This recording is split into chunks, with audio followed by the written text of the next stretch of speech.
9 cosas que debes eliminar en silencio de tu vida. Llevas años construyendo una vida que se siente pesada, y lo más perturbador no es el peso en sí, sino que tú mismo pusiste ahí la mayoría de las cosas que te están aplastando. No fue el mundo, no fueron las circunstancias, no fue la mala suerte.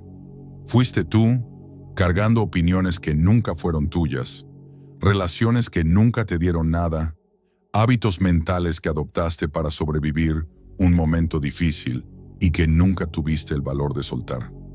El estoicismo no te va a pedir que añadas nada a tu vida hoy. Te va a pedir algo mucho más difícil, que identifiques exactamente qué estás cargando que no te pertenece y que lo elimines en silencio, sin drama, sin anuncio, sin esperar que nadie lo entienda. Hay un concepto que los estoicos usaban con una precisión que hoy casi nadie aplica, y se llama la dicotomía del control.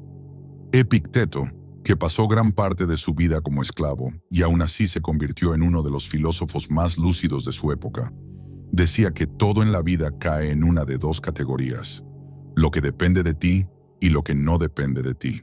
Y la fuente de casi todo el sufrimiento humano, según él, no es la adversidad en sí misma, sino el error de invertir tu energía en la categoría equivocada. Tú sufres no porque la vida sea objetivamente insoportable, sino porque estás gastando tu atención, tu tiempo y tu fuerza mental en cosas que nunca estuvieron bajo tu control, y al mismo tiempo descuidando las pocas cosas que sí lo están. Eso es lo que vamos a corregir hoy, y lo vamos a hacer de una forma que probablemente nadie te ha mostrado antes. Porque eliminar no es lo mismo que ignorar, y tampoco es lo mismo que huir. Eliminar, en el sentido estoico, es un acto de claridad absoluta. Reconoces que algo te está costando más de lo que te está dando, tomas la decisión de retirarlo de tu vida, y lo haces sin necesitar aplausos, sin publicarlo, sin esperar que la otra persona lo entienda o lo apruebe. Marco Aurelio escribía en sus meditaciones, para nadie más que para sí mismo. Y en esas páginas repetía una y otra vez la misma idea con distintas palabras. La mente que no se limpia se convierte en su propio enemigo. Hoy vas a aprender a limpiar la tuya. Antes de continuar, quiero que escribas en los comentarios una frase de 2 o 3 palabras que describa eso que sientes que ya no debería estar en tu vida. Eso que todavía no has soltado. Escríbelo ahora, porque nombrarlo es el primer paso para eliminarlo. Primera eliminación. Las opiniones ajenas que vives como si fueran tuyas. Existe algo que ocurre tan despacio que casi no lo notas, y es el momento en que dejas de vivir desde tus propias convicciones y empiezas a vivir desde las expectativas de los demás. No hay un instante preciso en que eso sucede. No hay una conversación en la que alguien te dice, desde hoy vas a vivir para complacerme. Lo que hay es una acumulación silenciosa de pequeñas concesiones. Dejaste de decir lo que pensabas para evitar el conflicto. Cambiaste una decisión porque alguien frunció el ceño. Elegiste una carrera, una pareja, un estilo de vida o una forma de hablar que encajara mejor con lo que se esperaba de ti. Y con el tiempo, ese patrón se volvió tan automático que ya no sabes dónde terminas tú y dónde empiezan los demás. Epicteto lo describía con una imagen que corta. Decía que los seres humanos somos como actores en una obra de teatro, y que el problema no es que tengamos un papel que interpretar, sino que muchos confunden el personaje con la persona real. Tú has estado interpretando un personaje diseñado por las opiniones de tu familia, tu entorno, tu cultura y las redes sociales, y lo has hecho con tanta dedicación que ahora ese personaje se siente como tú. Pero no lo es. Y la prueba más clara de que no lo es está en esa incomodidad persistente que sientes cuando actúas de cierta manera. Esa sensación de estar fuera de lugar en tu propia vida. Esa fatiga inexplicable que no desaparece, aunque duermas bien. Porque no es cansancio físico, es el agotamiento de ser alguien que no eres. La primera eliminación no requiere un discurso, no requiere confrontar a nadie, no requiere que publiques nada en redes, ni que declares tu independencia ante el mundo. Requiere algo mucho más íntimo y mucho más poderoso. Que en el próximo momento en que vayas a tomar una decisión, antes de ejecutarla, te hagas una sola pregunta. La pregunta es esta: ¿esto lo quiero yo o lo quiero porque alguien más espera que lo quiera?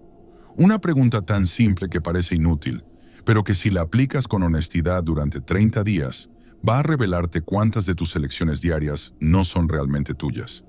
Y una vez que lo veas, no vas a poder dejar de verlo, porque esa es la naturaleza del despertar estoico. Es irreversible. Segunda eliminación. La urgencia falsa que consume tu energía real. Lo que acabas de reconocer sobre las opiniones ajenas tiene una consecuencia directa que casi nadie conecta, y es esta. Cuando vives para las expectativas de otros, tu agenda deja de ser tuya. Y cuando tu agenda deja de ser tuya, empiezas a operar en un estado de urgencia permanente que no tiene nada que ver con lo que realmente importa.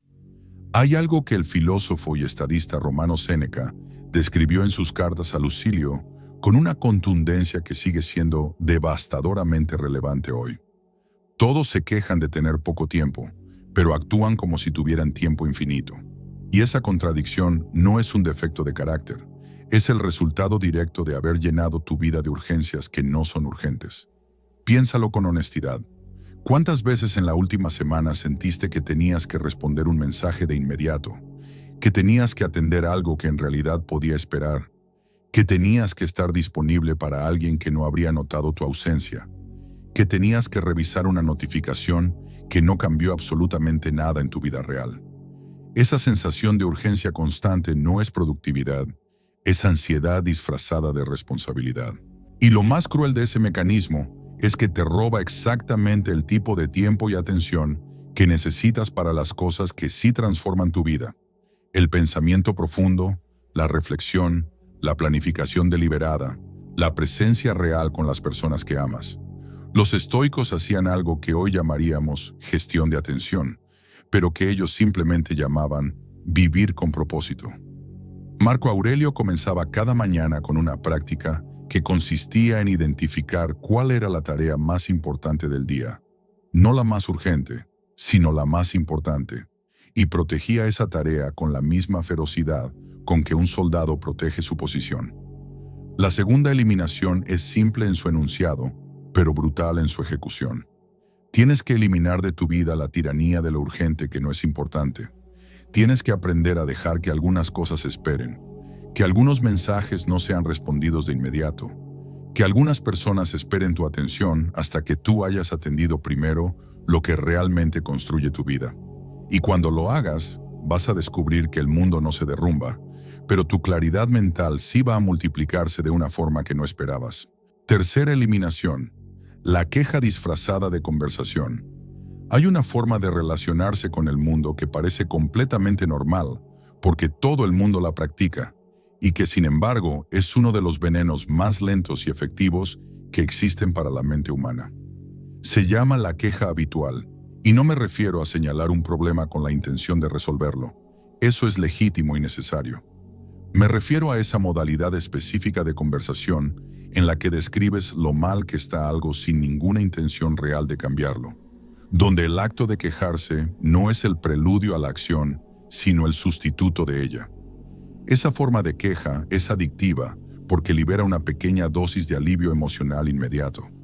Te hace sentir que estás procesando algo, que estás siendo honesto, que estás compartiendo, pero en realidad lo que estás haciendo es consolidar una narrativa de impotencia que se vuelve más difícil de abandonar cada vez que la repites. Epicteto fue absolutamente categórico en este punto, y lo dijo de una manera que no deja espacio para la negociación. Quejarse de lo que no puedes controlar es un desperdicio de tu única vida, y quejarse de lo que sí puedes controlar es una confesión de cobardía disfrazada de conversación. Eso puede sonar duro, pero cuando lo examinas con honestidad, encuentras que tiene una lógica impecable. Si algo está mal y está dentro de tu esfera de influencia, la respuesta correcta es actuar. Si algo está mal y está completamente fuera de tu control, la respuesta correcta es aceptarlo y redirigir tu energía. En ninguno de los dos casos, la queja repetitiva cumple ninguna función útil, excepto hacer que te sientas temporalmente mejor mientras te mantienes permanentemente estancado. La tercera eliminación tiene una dimensión social que hace que sea especialmente difícil de ejecutar, y es esta. Gran parte de nuestra vida social está construida alrededor de la queja compartida. Las conversaciones con compañeros de trabajo, con familiares, con amigos, con conocidos, con frecuencia giran en torno a lo mal que está el país, lo difícil que está la economía, lo injusto que es el jefe, lo irresponsable que es tal persona. Y si de repente dejas de participar en esa dinámica, te vas a sentir excluido, extraño, incluso arrogante. Pero aquí está lo que los estoicos entendían con una claridad que pocos alcanzan. El precio de pertenecer a esos círculos de queja es tu propia energía mental, tu enfoque y tu tiempo. Y ese precio es demasiado alto. Eliminar la queja de tu vida no significa que nunca reconozcas los problemas. Significa que solo hablas de problemas cuando estás dispuesto a hacer algo al respecto. Cuarta eliminación. Las personas que solo aparecen cuando te necesitan. Existe un tipo de relación que es especialmente difícil de identificar porque en la superficie parece genuina, incluso parece prueba de que alguien te valora, y es la relación con la persona que aparece en tu vida exactamente cuando necesita algo de ti. No cuando tú estás mal, no cuando tú necesitas apoyo, no en los momentos ordinarios de la vida cotidiana, donde se construye la verdadera conexión humana. Aparecen cuando tienen un problema que tú puedes resolver, cuando necesitan un favor, cuando buscan consejo, cuando quieren que los escuches durante horas, y desaparecen con la misma precisión quirúrgica en cuanto obtuvieron lo que buscaban. Y lo más perturbador de ese patrón no es la persona que lo ejecuta, sino lo que tú haces con él. Lo toleras, lo justificas, lo excusas, y sigues disponible porque una parte de ti teme que si pones un límite, perderás la relación. Séneca escribió algo que debería estar grabado en la pared de cada persona que ha pasado por esto.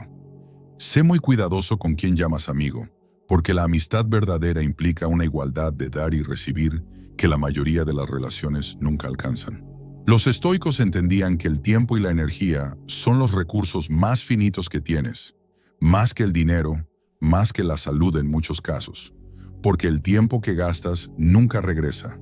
Y cuando permites que personas que no te dan nada real consuman ese tiempo de manera sistemática, no estás siendo generoso ni compasivo, estás siendo negligente contigo mismo. Estás eligiendo a alguien que no te eligió a ti. La cuarta eliminación no siempre significa cortar el contacto de manera dramática, aunque a veces sí significa exactamente eso. Significa primero hacer el inventario honesto de tus relaciones y preguntarte cuáles de ellas son bidireccionales y cuáles son extracciones unilaterales. Y una vez que tengas esa claridad, significa reducir gradual y silenciosamente tu disponibilidad para las segundas. Sin explicaciones largas, sin escenas emocionales, sin el discurso de «me has fallado». El estoicismo te enseña que no debes energía a nadie para justificar tus límites. Simplemente te vuelves menos accesible para quien nunca estuvo accesible para ti. Y con el tiempo ese espacio que liberas lo puedes invertir en las relaciones que sí te nutren, o en ti mismo, que es donde más lo necesitas. Quinta eliminación. La necesidad de explicarte ante quien no te merece. Hay algo que sigue directamente de lo anterior y que es igual de destructivo, pero mucho más sutil, y es la compulsión de justificarte. Cada vez que pones un límite y sientes la necesidad de escribir un párrafo explicando por qué lo pusiste, cada vez que tomas una decisión sobre tu propia vida y te encuentras elaborando argumentos para convencer a alguien de que es la decisión correcta, cada vez que cambias de opinión y sientes que debes una disculpa o una explicación detallada, estás operando desde una posición de inferioridad psicológica que el estoicismo considera uno de los errores más costosos que un ser humano puede cometer. Porque lo que esa compulsión revela no es humildad. Revela que en algún lugar profundo de tu psicología sigues creyendo que necesitas permiso de otros para vivir tu propia vida. Marco Aurelio enfrentaba esto en una escala que la mayoría de nosotros no podemos imaginar. Era el hombre más poderoso del mundo conocido y sin embargo tenía que lidiar con senadores que cuestionaban sus decisiones, con generales que desafiaban su autoridad, con cortesanos que interpretaban cada uno de sus movimientos. Y lo que sus meditaciones revelan es que él había llegado a una conclusión que cambió su forma de operar. No debes explicaciones a quien no tiene la capacidad o la disposición de entenderte. Eso no es arrogancia, Eso es economía de energía aplicada con sabiduría. Porque cada vez que intentas convencer a alguien que no quiere ser convencido, no solo pierdes el tiempo de esa conversación, pierdes también algo más difícil de recuperar, que es la certeza en tu propia percepción. La quinta eliminación te va a resultar incómoda porque va en contra de todo lo que te enseñaron sobre ser una buena persona, sobre mantener la paz, sobre ser considerado con los demás. Pero considera esto. Hay una diferencia enorme entre explicarte porque genuinamente quieres que alguien comprenda tu perspectiva, y eso tiene valor real en la relación, y explicarte porque tienes miedo de que si no lo haces, esa persona te va a retirar su aprobación. La primera es comunicación honesta, la segunda es servidumbre emocional, y el estoicismo te pide que elimines la segunda de tu vida con la misma firmeza con que eliminarías cualquier otra cosa que te roba energía sin darte nada a cambio. Tus decisiones no necesitan apología, tu vida no necesita ser aprobada. Si este video te está dando claridad sobre cosas que ya sentías, pero no podías nombrar, te pido que te suscribas ahora mismo y actives la campana de notificaciones, porque cada semana publicamos contenido que va exactamente a este nivel de profundidad, el tipo de contenido que no encuentras en cualquier canal. Sexta eliminación: el pasado que sigues pagando en el presente. Todo lo que hemos hablado hasta ahora tiene un denominador común que todavía no hemos nombrado directamente, y es el tiempo. Las opiniones ajenas te roban tiempo presente. La urgencia falsa te roba tiempo presente. La queja te roba tiempo presente. Las relaciones extractivas te roban tiempo presente. Y la necesidad de explicarte te roba tiempo presente. Pero hay algo que hace todo eso más complicado, y es cuando la fuente del problema no está en el exterior sino en el interior, específicamente en el pasado que sigues cargando como si todavía estuviera ocurriendo. Hay personas que llevan años, en algunos casos décadas, pagando emocionalmente por algo que ya terminó. Una traición, un fracaso, una pérdida, una decisión que salió mal, una versión de ellos mismos que cometió un error que no pueden perdonar. Séneca escribió una frase que parece simple hasta que la examinas de verdad. Sufre más en la imaginación que en la realidad quien vive atado a lo que ya pasó. Y lo que esa frase revela es un mecanismo psicológico que los estoicos entendieron con una claridad asombrosa. El dolor original de cualquier experiencia difícil tiene una duración natural. Termina. Lo que no termina, lo que se convierte en sufrimiento crónico, es la recreación mental de ese dolor. La repetición compulsiva del evento en tu mente. La conversación que sigues teniendo con una persona que ya no está o con una versión de ti mismo que ya no existe. Eso no es memoria, eso es una elección, y como toda elección puede ser revertida. La sexta eliminación es quizás la más personal de todas, porque el pasado que cargas es único para cada quien, y nadie más puede ver exactamente qué tan pesado es. Pero hay una pregunta que los estoicos usaban como herramienta de discernimiento y que quiero que te hagas ahora mismo. ¿Lo que estás recordando con dolor te está enseñando algo nuevo hoy o simplemente te está haciendo daño? Porque si ya aprendiste la lección que ese evento tenía para enseñarte, seguir revisitándolo no es sabiduría, es masoquismo disfrazado de reflexión. El estoicismo no te pide que finjas que el dolor no ocurrió. Te pide algo más honesto y más difícil, que reconozcas que ya ocurrió, que ya no está ocurriendo, y que cada momento que pasas reviviendo lo que terminó es un momento que le robas a lo que todavía puede comenzar. Séptima eliminación: la versión de ti que construiste para sobrevivir. Lo que acabas de considerar sobre el pasado abre una puerta a algo que pocos están dispuestos a cruzar, y es la posibilidad de que no solo estés cargando eventos del pasado, sino que estés cargando una identidad entera que construiste como respuesta a esos eventos. Piénsalo de esta manera. En algún momento de tu vida, probablemente en la infancia o en la adolescencia, enfrentaste un ambiente que era impredecible, crítico, exigente o amenazante, y en respuesta a ese ambiente, desarrollaste estrategias de adaptación. Tal vez te volviste muy complaciente para evitar el conflicto. Tal vez te volviste muy autosuficiente para no depender de nadie. Tal vez te volviste el gracioso del grupo para desviar la atención de tu vulnerabilidad. Tal vez te volviste perfeccionista para que nadie pudiera criticarte. Esas estrategias funcionaron en ese momento. El problema es que nunca las desactivaste. Epicteto hablaba de algo que él llamaba el carácter esencial del ser humano.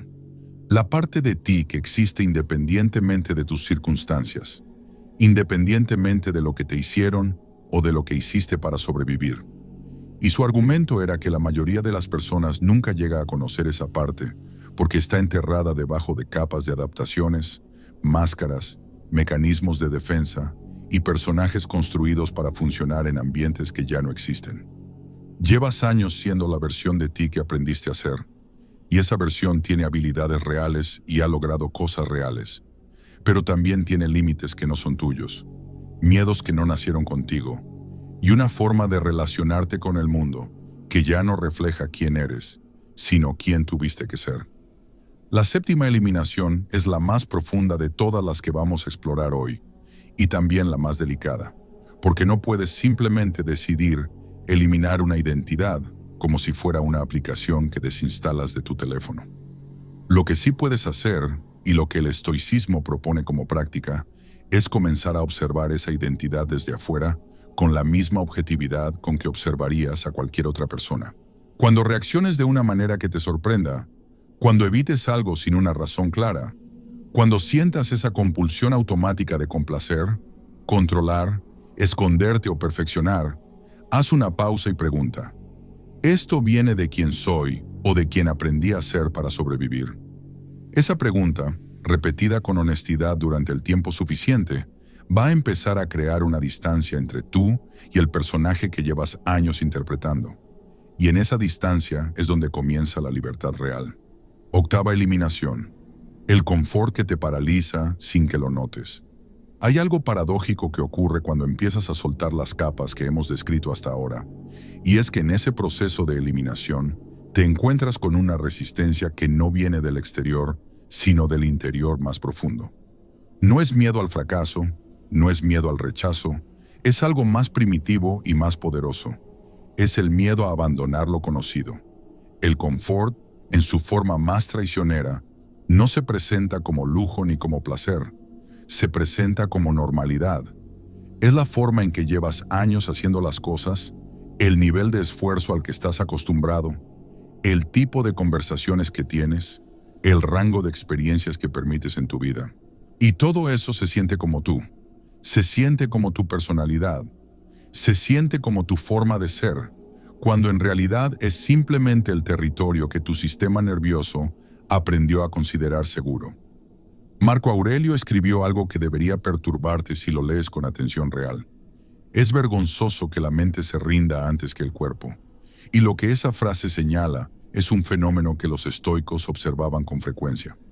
Las personas tienen mucha más capacidad física, intelectual y emocional de la que jamás usan. No porque esa capacidad no exista, sino porque el confort actúa como un techo invisible que nunca desafían. Tú tienes ideas que nunca ejecutaste, conversaciones que nunca iniciaste, cambios que nunca hiciste, no porque no pudieras, sino porque la incomodidad del primer paso era mayor que la incomodidad de quedarte donde estás. Y esa ecuación se repite año tras año, hasta que un día miras hacia atrás y ves una vida que estuvo siempre a punto de cambiar, pero que nunca cambió. La octava eliminación no es eliminar el descanso ni el placer. Eso sería un error que el estoicismo nunca propuso. Es eliminar el confort que existe a costa de tu crecimiento. El confort que usas como escudo para no enfrentarte con lo que realmente podrías ser si te lo permitieras. Y la forma de hacerlo no es mediante un acto heroico único de transformación total. Es mediante la práctica estoica de la incomodidad voluntaria, que Marco Aurelio y Séneca y Epicteto practicaban de maneras concretas y deliberadas. Séneca se ponía ropa de pobre durante días enteros para recordarse que podía vivir con menos de lo que creía. Epicteto practicaba el frío y el hambre controlados para no temer lo que el mundo pudiera quitarle. Tú no necesitas llegar a esos extremos, pero sí necesitas empezar a hacer una cosa difícil cada día que esté justo un paso más allá de donde el confort termina y el crecimiento empieza. Novena eliminación: la espera de que algo externo te transforme. Llegamos a la última eliminación, y también la más fundamental, porque sin esta las otras 8 no se sostienen.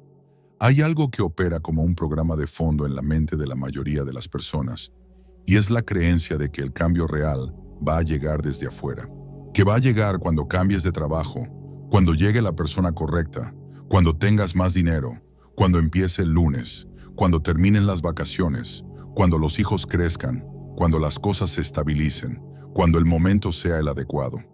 Esa creencia es tan común que casi no la cuestionamos, pero es también la creencia que más efectivamente te mantiene exactamente donde estás, porque desplaza la responsabilidad de tu transformación hacia una variable externa que siempre va a tener una razón para no llegar todavía. Epicteto, que vivió como esclavo, que no tenía control sobre absolutamente nada de su circunstancia externa, llegó a una conclusión que transformó no solo su propia vida, sino la filosofía occidental durante siglos. El único lugar donde el cambio real ocurre es en el interior, en la calidad de tus juicios, en la disciplina de tu atención, en la firmeza de tus elecciones. No en las circunstancias, no en las personas, no en los eventos. Y lo que hace esa conclusión especialmente poderosa es que implica algo liberador y aterrador al mismo tiempo. Si el cambio depende de ti y solo de ti, entonces ya no puedes esperar nada.